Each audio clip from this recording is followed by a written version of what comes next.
We hope to bring awareness, and we hope to bring that conversation, start the conversation that's happening in the doctor's office, having them ask those questions, having them ask, how are you, what are those stressors that's happening specifically for females, but also making sure that we're looking at each individual separately and not having them compared to a male. We hope that with this poster, it will start the conversation, and it will start physicians noticing that this is something that females are feeling.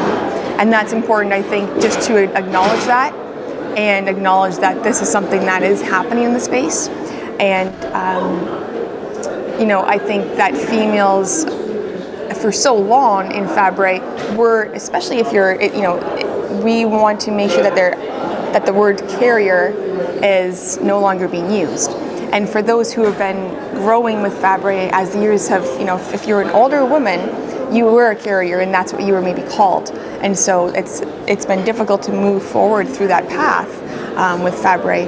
But I think having these discussions more and more and having the conversation is what's going to move the needle a little bit to bring that awareness and ask different questions to females than are asked to men. So at the CFA, we did a women's retreat. And at the women's retreat, all sorts of different subjects were coming to light.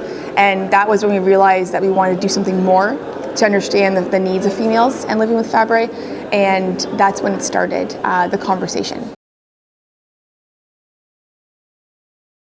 The one message I want to convey is that it's come to light that females don't always put themselves first.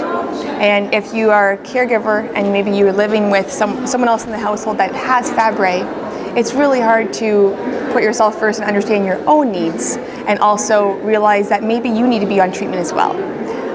Maybe if you meet the treatment guidelines and you're hesitant to start, that can be a big decision. But at the same time, if you're not healthy, if you're not strong, it's harder to take care of the people that we love around us.